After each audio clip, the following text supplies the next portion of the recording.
This is Agriculture Today, and I'm Shelby Varner with the K-State Radio Network.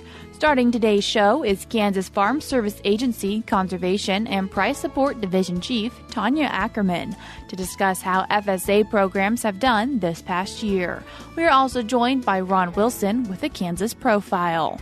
K-State canola breeder Mike Stamm continues the show with factors canola producers should take into consideration when planning their canola crop. Ending today's show is the Beef Cattle Institute's Ask the Experts. Brad White, Dustin Pendell, and Phillip Lancaster have a conversation about when producers should sell their calves. That and more is coming up ahead on Agriculture Today.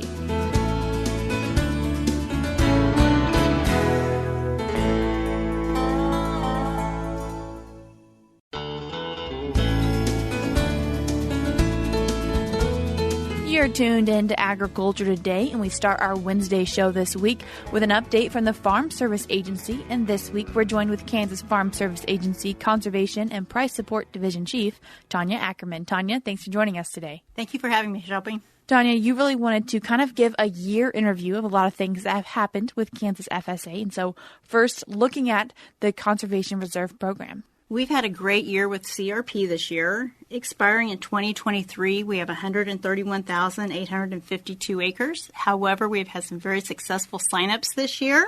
In general signup, we had over 1,200 offers accepted, which will add 90,136 acres to our CRP numbers. With grassland signup, we had 766 offers accepted, and that will bring in 189,062 acres to our CRP numbers. For continuous sign-up, 29,080 acres. And also for a migratory bird and safe CRP out west, that is going to be 2,720 acres. So we are going to add quite a few acres to our current CRP numbers for the year. And so that time up for this sign-up year is kind of coming to a close, though. That is correct, yes. We're coming up to the end of our fiscal year, so we'll see what the new Farm Bill brings and what those rules will allow us to do for next year. For the CRP, continuing to expand from year after year of hoping to incorporate more acres into the program. Absolutely, yes. It's a wonderful program and a way to conserve the ground.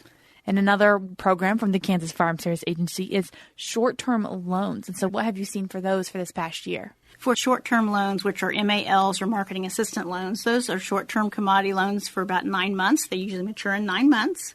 And we have had 76 loans in the last year that totaled over $22 million that we were able to assist the producers with. And we've also had LDPs in the amount of $40,000 for wool. So that's a nice little benefit when the prices are down. For producers who are seeing and hearing about short-term loans, what commodities can be involved in that loan? The most common commodities for Kansas that we do loans on is wheat, corn, soybeans, milo, also a little cotton down south, and sunflowers. A wide variety of things. And yes. Talking about a wide variety of things today, and the next one being dairy payments. We have 140 dairy operations in Kansas that participate in the DMC, or the Dairy Margin Coverage Program, with FSA, and that includes over 3 million pounds of production of milk, of liquid milk. So far this year, we have paid out over $6.4 million. And currently, we're getting ready to pay another milk payment for July. So those dairy operations should be expecting another payment in their bank account in the next few days.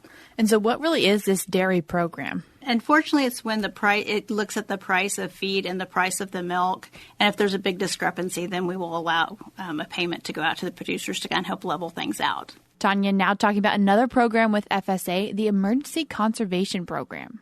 We are administering ECP, or the Emergency Conservation Program, right now because of drought. Of the 105 counties in Kansas, 94 have been in the D2 status of the drought monitor during the 23 crop year, and over 42 counties have implemented the Emergency Conservation Program in 2023 to help with water loss during the drought. So the county has to qualify for producers to be able to use this program. That's correct. They need to meet certain criteria regarding the drought monitor and being there for so long, and then they can request to sign up for ECP, and then they'll be approved, and then they will have a sign-up period. And so with all of these programs kind of slowly coming to a close, but not really ending, just new fiscal year, do producers need to re-sign up for them? No, if you are signed up into ECP, you are still signed up. It's a continuing program. It will go beyond the fiscal year, the end of the fiscal year. We've talked a little bit about payments today, Tonya, and so when can producers be expecting their payments from these different programs? The ARC PLC programs, those payments should run approximately October 5th. So they should expect 3 to 5 business days for that to hit their, to be direct deposited into their account. And then by October 10th, we should expect all the CRP payments to be made as an estimated date anyway. And then direct deposit usually takes 3 to 5 business days for the payment to hit the producer's account. So they can be looking for some payments anytime soon. I would recommend the producers check with their county office to make sure all their paperwork is ready so the payment process can go smoothly and that their 1099s are correct.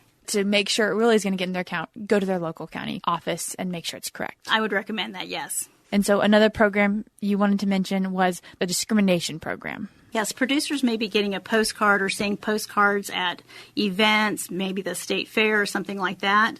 It's a Discrimination Financial Assistance Program. There's some funding available to farmers and ranchers who experience discrimination in the USDA farm loan programs prior to January 1st of 2021. If you feel you qualify or have questions, you can call the 1-800 number. That number is 1-800-721-0970. Or you can go to a website, www.22007apply.gov. The deadline to apply is October 31st of 2022, and the application is free. I just want to let you know that this program is being disseminated through FSA, but it really is a rural development program. They're administering that. So if you have questions, I would recommend going to your rural development office or, again, calling that 800 number or going to the website for information. People are wanting to learn more about the programs we talked about beforehand through the Farm Service Agency. How can they do that? I would recommend going to your local county office and talking to them. They are very well versed in the information, and if they have questions, they can sure answer them. They will have access to the producer's ground and things like that, and they can give very specific answers to them. Tonya, I appreciate you taking the time to join us today and share with us some information from the Kansas Farm Service Agency. Thank you so much, Shelby. That was Kansas FSA Conservation and Price Support Division Chief Tonya Ackerman. Before we cut to a short break now, we're going to be joined by Ron Wilson with a Kansas Profile. This is Kansas Profile. I'm Ron Wilson, Director of the Huck Boyd National Institute for Rural Development at Kansas State University. The businessman in Oregon is considering a new job. He was connected to this potential position by a recruiter based halfway across the continent. That recruiter is the founder of an executive placement company which serves clients across the nation from rural Kansas. It's today's Kansas Profile. Mike Smith is the founder and chairman of Ag One Source, a national agricultural recruiting company. Mike grew up on a farm near Long Island, Kansas. He commuted to Norton High School because of its outstanding agricultural education and FFA program. His ag teacher and FFA advisor, Dr. Bob Brockelman, had a lifelong impact on Mike. Mike went to K-State, where he met his wife and returned to the farm, but this was during the farm crisis of the 1980s. He took an opportunity to work for Collingwood Grain in southwest Kansas. It was a great decision, Mike said. He enjoyed agribusiness and rose through the ranks of the company. As he considered further advancement, he was introduced to a man who worked for a recruiting company. The recruiters proposed numerous job opportunities to Mike, but none was a fit. Finally, they suggested, "Why don't you just join us?" Mike did so. He opened the Kansas office for that company and found he enjoyed the job placement and recruiting work. When the president of that company died suddenly, Mike and a coworker decided to go out on their own. In 2002, they created an agriculturally oriented recruiting company, which they named Ag One Source. Mike and his wife also considered relocating. She was from central Kansas originally, and they were looking for an ideal community in which to raise their children. They chose Heston. It was hand-chosen, Mike said. It had that small-town environment we were looking for. Through the years, Mike and his coworkers built the business. Our mission was to really work in-depth with clients to make sure they got the people who fit their culture and would stick, Mike said. We want to listen to our customers and build a long-term relationship with them. Ag One Source targeted businesses in the nation's major agricultural production regions, beginning with the High Plains. Today, Ag One Source also has recruiters located in the West Coast, southeastern states, upper Midwest, and eastern Corn Belt. Some specialize in agronomic jobs and some in the livestock industry. We put people in the area they know, Mike said. AgOneSource collects resumes of interested job seekers and helps agribusinesses fill their open positions. It's a type of employment matchmaking. The company focuses on helping clients fill mid to upper management positions up to the senior executive level in businesses that are a step or two from the farmer in the supply chain. Clients might be retail businesses such as independent farm stores or cooperatives, or companies working in animal nutrition, genetics, agronomics, and many other specialties. Whatever the company, Mike and his staff work hard to find people who are a good match with the business. The process begins with finding the right cultural fit, even before job skills or education. In 2008, the company added a second brand for non-agricultural businesses. Called Career One Source, this fast-growing branch focuses on private equity and healthcare companies, for example. At the end of 2022, Mike retired from the company, but continues to help with the business. His daughters and grandchildren are in Kansas City, so he and his wife are there now, where Mike also deals in real estate.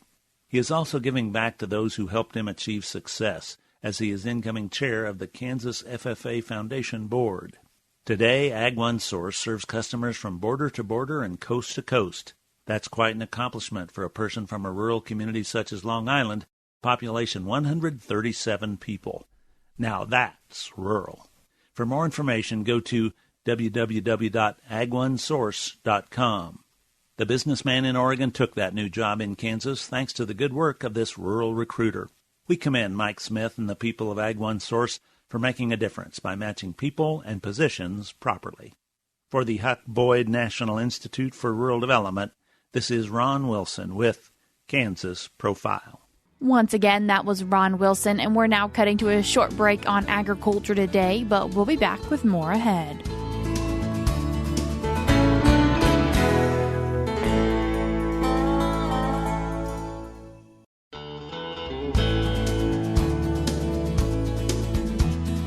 You're tuned in to Agriculture Today, and we continue our Wednesday show now, discussing things canola producers might want to take into consideration when thinking about planting canola.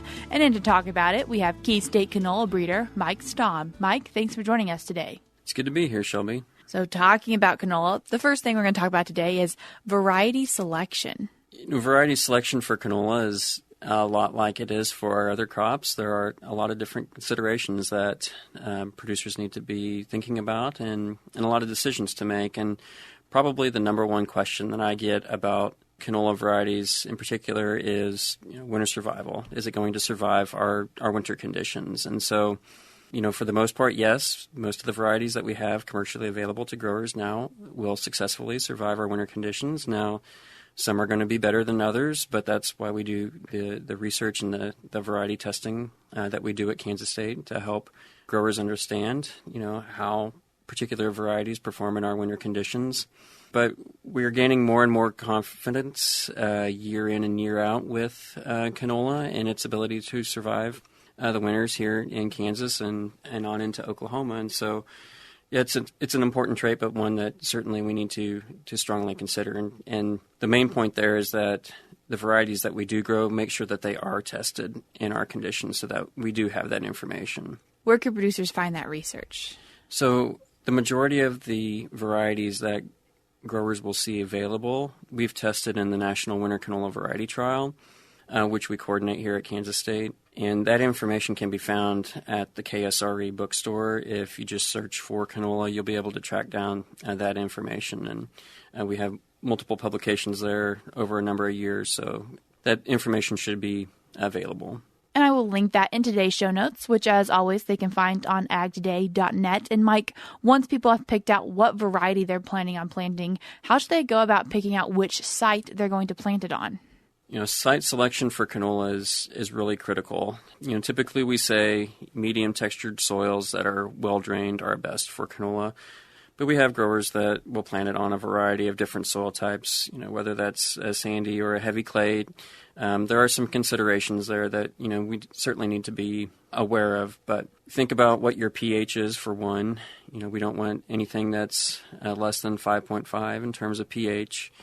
Also think about, probably most critical is the previous herbicides that were used on that ground from the previous crop, because there are a number of plant back restrictions for winter canola.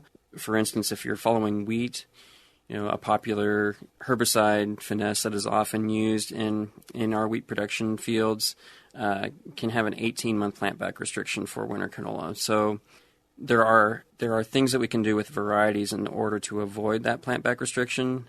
One of those is to plant what we call a CERT variety or sulfonylurea residue-tolerant variety, or they could plant a Clearfield variety, which has some cross-resistance to both the Clearfield herbicides and the SU herbicides, which finesse is. And so think about what those previous herbicides were used, depending on what crop you're growing, and check your labels if you're uncertain about that. But if you're planning to grow canola, those are probably things that growers have thought about already, because it is a very important question. Other things to consider is how you're going to seed the crop, what the current residue situation is, whether it's standing residue and you want to no-till, or if it's been tilled or not. And we've talked about on the show in the past how canola responds in no-till and how important it is to move residue out of the seed row, because that benefits both winter survival and yield of canola if grown in a no-till situation. And it's also important that if we're using tillage that we do very light tillage with canola. It's a very small seeded crop and has a shallow planting depth, and so we don't need a real fluffy seed bed to plant canola into. You want one that's firm and that the soil moisture is right there within the planting zone. As they've made these selections, what do they need to take into consideration then for seeding depth and rate and how wide their rows are? Well, as I said, it is a small seeded crop, and so your planting depth is going to be shallow. So typically, we don't seed canola deeper than an inch. There's kind of a sweet spot between a half inch to an inch, typically where we like to seed it. So we need to think about that. Also, canola is a crop that has a lot of flexibility in its ability to be grown in a different number of row spacings. So we have canola that's planted in narrow row spacings, anywhere from 7.5 to 10 inches, but it can be grown in row spacings all the way up to 30 inches, depending on what the equipment is available.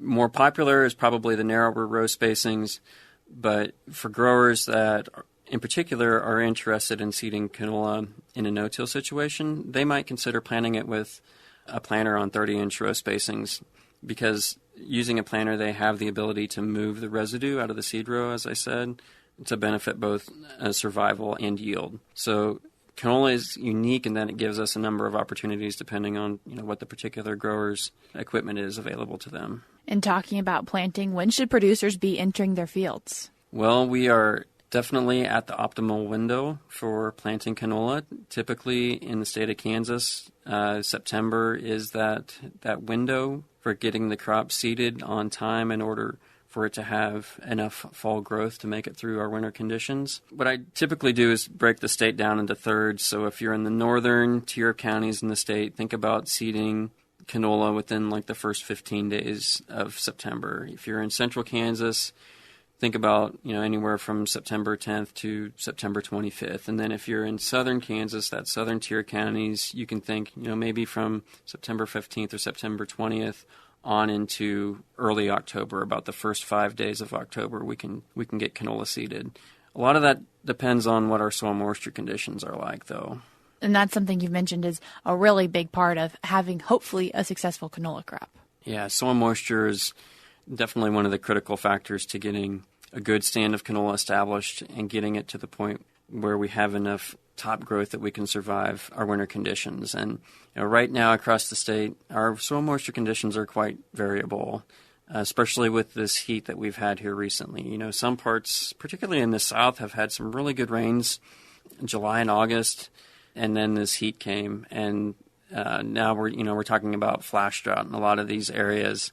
That's really unfortunate, because it's really critical to have that soil moisture available for canola to be seeded. So, really check your fields before you go out and plant. Check every field that you're planning to put canola into.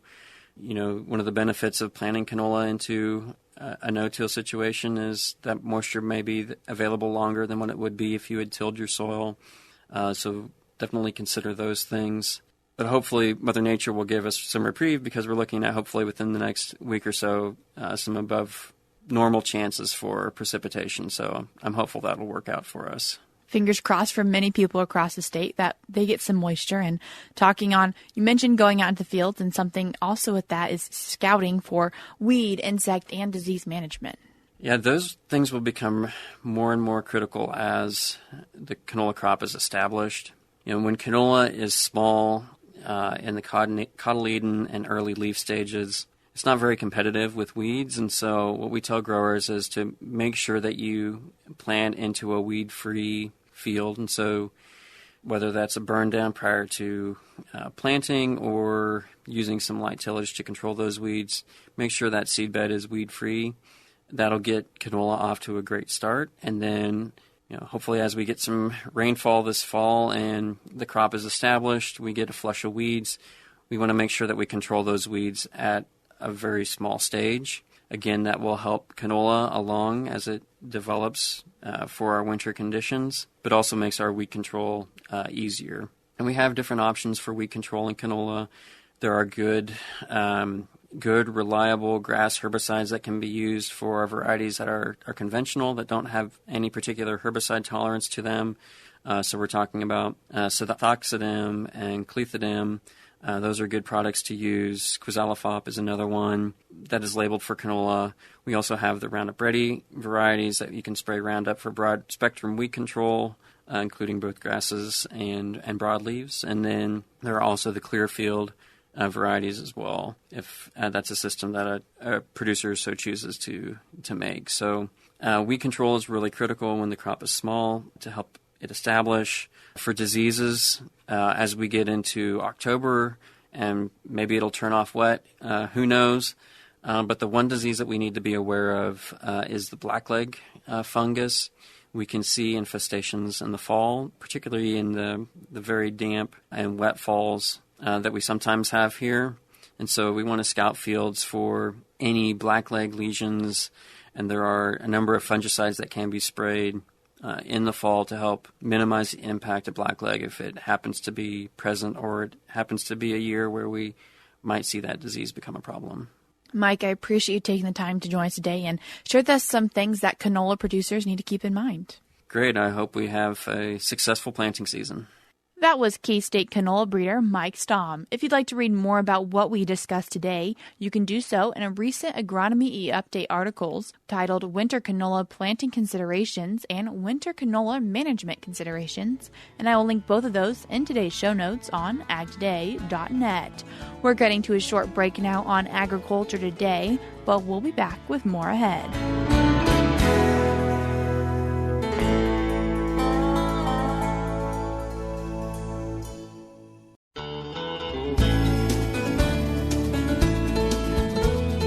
We continue on Agriculture Today with this week's Beef Cattle Institute's Ask the Experts. Hi, welcome to Beef Cattle Institute's Ask the Experts. We're happy you've joined us, as have a couple great experts today, Dr. Dustin Pendell and Dr. Phillip Lancaster. And we've got them here to debate a great question that was sent in by a listener. Today's question focuses on whether I should sell at weaning or I should try to precondition my calves. And based on their answers, they'll get up to 10 points. Dustin, I'm going to start with you first.